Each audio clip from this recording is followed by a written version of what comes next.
anak ko. Kasi wala na kami pambayad ng MC. Anyway, nagpapasalamat po ako sa inyo lahat sa pag-witness at sa pagdalo ng occasion ng aking anak. Gusto ko maging memorable sa kanya yung 21 birthday niya. Although wala daw mga program yon. Tawagin natin po yung napakaganda niyang mother. Anak. Nag-ayos ka.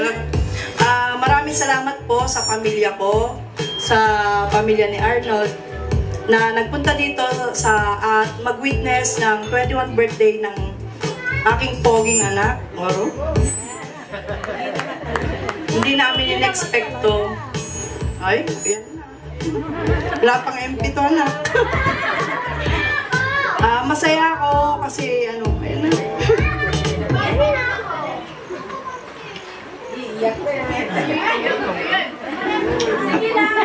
Siyempre, naiyak nga ako, ano ba?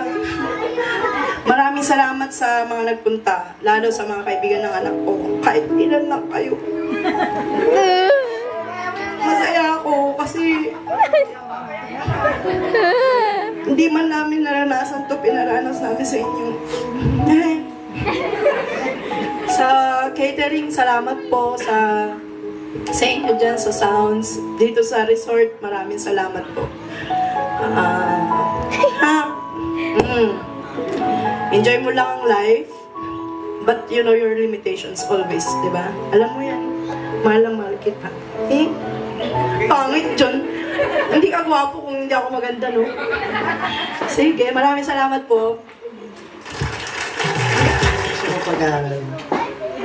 That's the only thing maibigay ko sa iyo. Kasi hindi mayaman dati, wala akong may pamana sa iyo. Okay? So, alam mo kasi sa Pilipinas, to those millennials, sa millennials natin, mga pamangkin, bigyan nyo ng value education is very important. Mahirap tumayo at mahirap maghanap buhay kung ikaw hindi nakapagtapos sa totoo lang. Okay? Kailangan ko pang makipagbuno sa kusina at kailangan ko pang makipag-away, makipagsigawan para lang kumita ng maayos-ayos. And because of that, yan, nandito tayo. At it's my honor na naimbita ko kayo. Actually, wala din akong debut in my life. At normally, wala din akong handa sa aking birthday kasi lahat nagsa-celebrate. Kasi New Year ang birthday ko. Okay? So, sa anak ko, 3 na. So, last na mag-debut na ang anak ko. So, gusto ko lang iparana sa kanila yung memory na, nag-debut pala ako. Until sa pagtanda nila, dala-dala niya yung experience na gano'n. And then, naging photographer ako kahit hindi ko naman talaga line na maging photographer kasi gusto ko to keep memories ng mga anak ko. Hanggang maliit yan, kasi sila maging ganito, may picture sila sa akin. So, the purpose na lagi akong may camera para photographer. Yun lang, anak, isa lang. Hindi ako magsesermon sa iyo ngayon. Kasi lagi may ceremony siya sa akin. Tapusin mo pag-aaral mo, anak. Then, very important. Okay? Mahirap pag-ano yung future, hindi makatapos. Although, nandiyan yung discarded. Okay? Gusto ko lang ipakilala per table, kasi may iba't ibang pamilya, para kilala nyo. Sa side ko, meron po akong punong guro ng aking pamilya. Si Tita Sarah. Ang asawa po niya, si Arnold. At yun po yung kapatid ko. So, sila po yung sumusuporta sa akin sa lahat ng pagsubok, hamon sa buhay. Okay? Yeah. Nung ako bumalik po sa Pilipinas, last 2021, sila yung nag-support sa akin. Ang kapatid ko yung gumawa ng bahay na maliit ko, bahay kubo. And then, sila po yung nagpipray sa amin, mga inay. Sila po yung nagpipray sa akin na talaga wala naman talaga ang pag-asa magkatrabaho, pandemic. But after a few months, may trabaho ako. Okay? And then, sa kabila naman po, ito po yung sa mother's side. Ano po? Mga taga-Paniki Tarlac. So, mga pamangkin yan, mga, hindi ko na alam paano i-mention So, yun po normally yung time ko na maliliit sila yung mga katulong ko doon, mga kabanding ko sa Paniki. And then, yung mga bisita ng anak ko, welcome po kayo. Thank you po sa pagpunta kahit malayo. Nasa likod sila. Yan. Mahirap kasi kuhanin ang requirements ng anak ko. Sabi niya, Daddy, gusto ko makapag-overnight, may ma-stay yan yung mga bisita. Dadapagin ko namin resort, 20, 30. Sabi ko, ang hirap naman anak.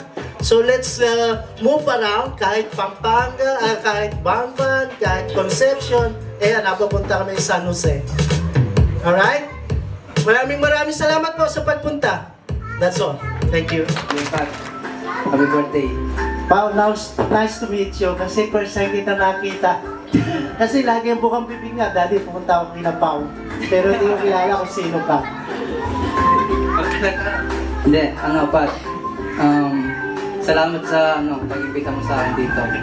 Dahil karangalan sa akin. Tsaka dito, salamat din po sa pagnanggap sa akin dito. Thank you. And Pat, enjoy lang. Tsaka sumunod ka pa rin sa magulang mo. Tsaka, love you, man. Dalas ka sa akin. Sounds good, ha? Sounds good. Tsaka, enjoy lang. Tsaka kung may mga man, andito lang kami, man. Tsaka, ba yung buhay, yan? Parang skateboard lang yan. Maraming last try. Last try lang ng last try. Kahit madapa ka, tayo ka ulit, man. Andito kami. Thank you. Happy birthday. Saan po? Yun. Happy Father's Day. Hindi pa siya fathers. Wala nga actually siya girlfriend eh. Iyan kaya nakakalungkot eh. Happy birthday, Pat. Ano ba? Tuloy-tuloy lang yung magagandang pakikisama. Solid. Gano'n pa sabi, happy birthday, Pat. Happy birthday, Pat. Maging mabuti ka lang. Tapos, hindi naman makikita sa panlabas na tatauhan yan eh. Yun lang, Pat. Happy birthday. Mabuhay ka araw-araw, Pat. Yo.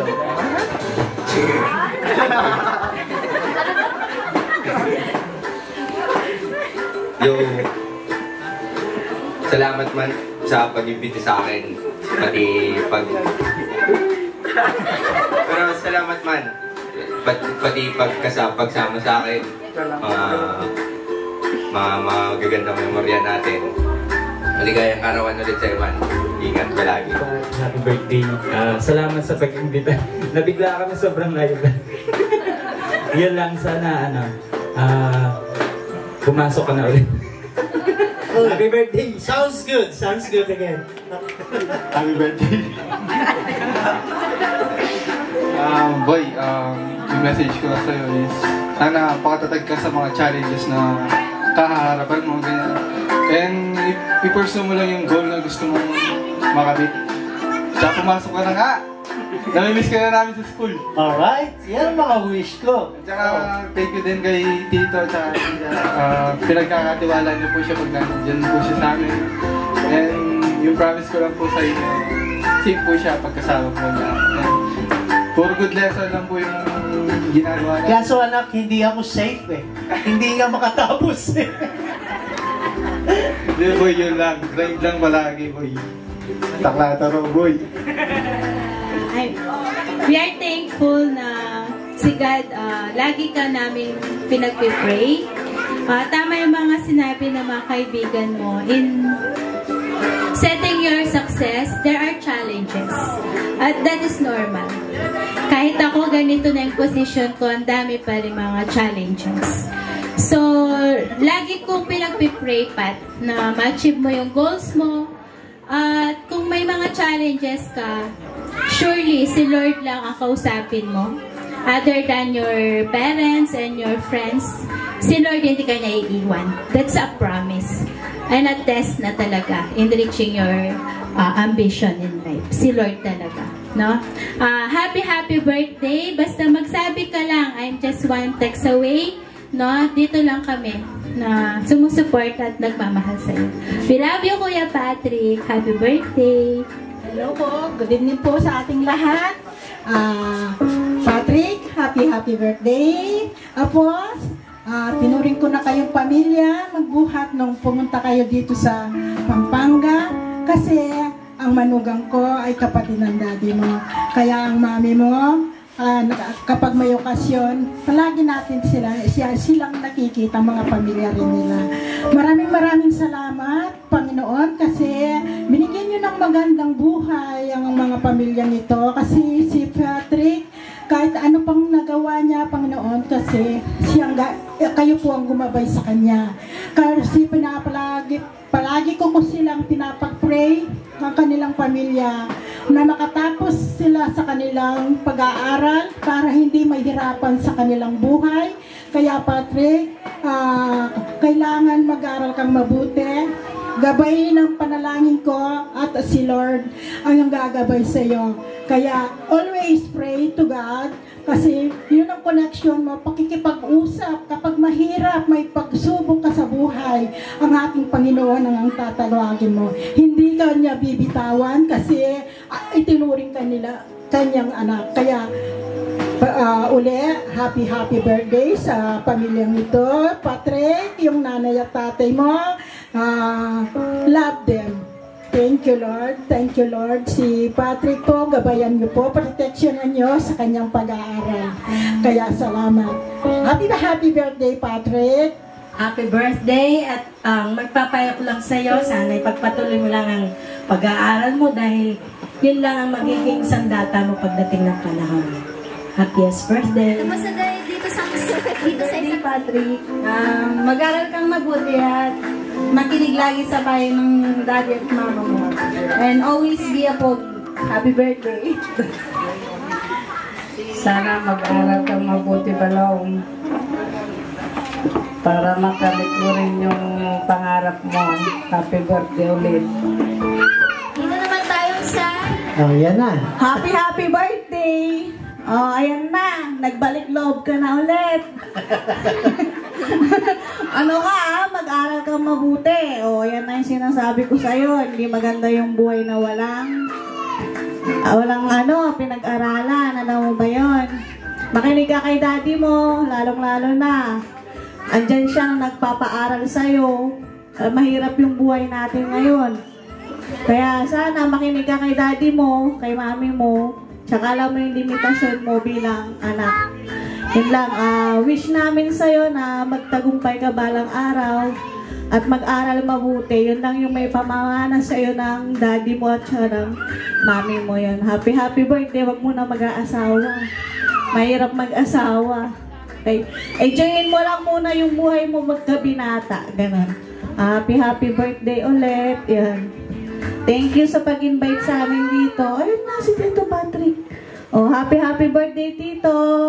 Magpakabait. Yun lang. Salamat.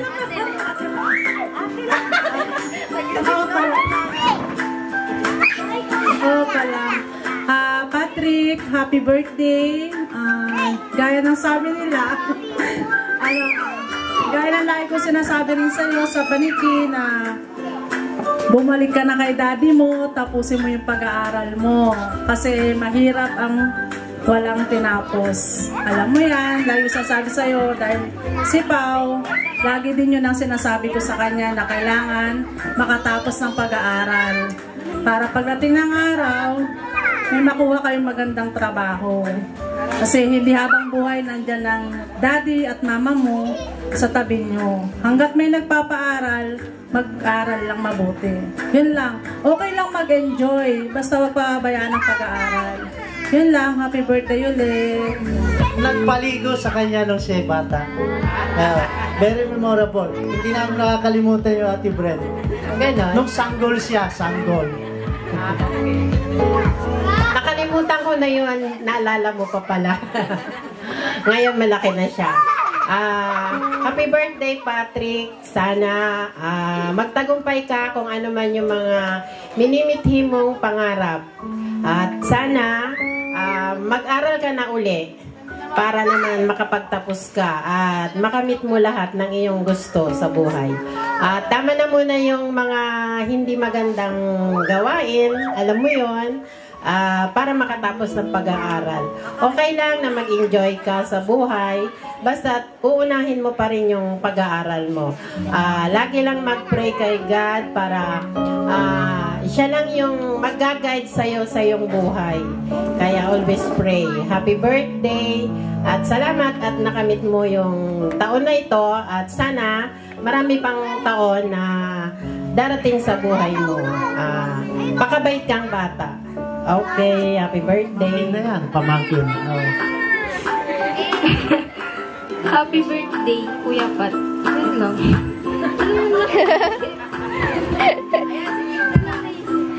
Ay, iyak yan. Sige na. So, hi Kuya Pat. Happy birthday. Sana makamit mo yung dreams mo. Ayun lang. Hey, Father.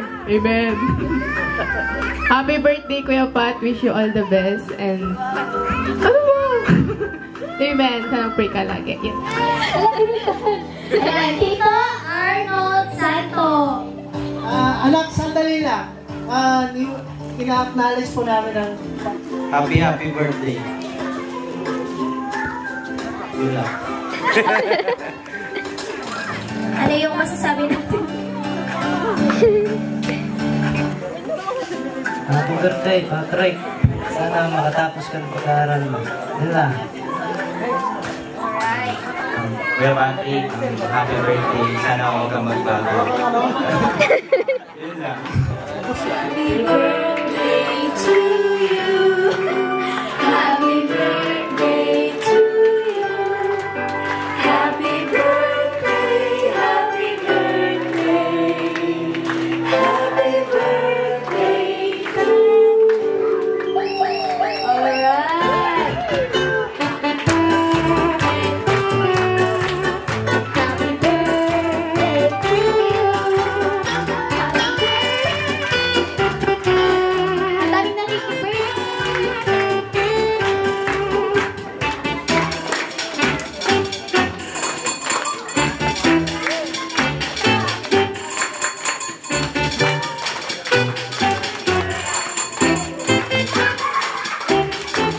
Fish, then blow the candle.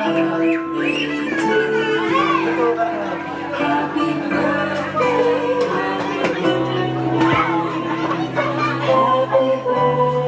Ito po sa inyo lahat sa pagpunta. Kahit magaling ka mo.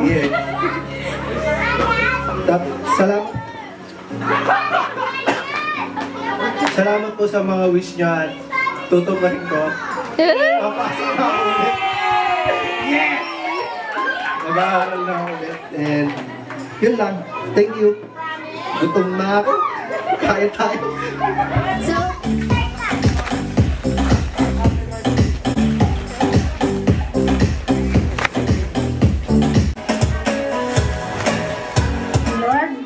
Lord, salamat po sa pagbibigay niyong kasiyahan sa pamilyang ito, lalong-lalo na sa araw ng kaarawan ni Patrick. Panginoon, kayo po ang gumabay, proteksyonan sa kanyang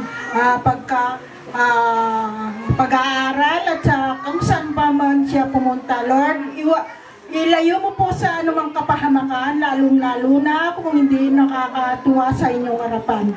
Lord, salamat po, Panginoon, na ibinigay niyo sa kanyang araw na ito at nagpapasalamat kaming lahat sa araw na ito. Panginoon, pinagdadalangin ko ang food, Panginoon. Salamat sa pagbibigay niyo ng gantimpala sa kanila, sa pagbibigay nyo ng masarap na inihandaan nila at sabihin nyo, Panginoon, maraming salamat po. In Jesus' name, Amen. Gusto kong makita yung maganda mong message, ha? Sana pagbutihin niya rin pag-aaral niya. Tapos yun lang. Good health.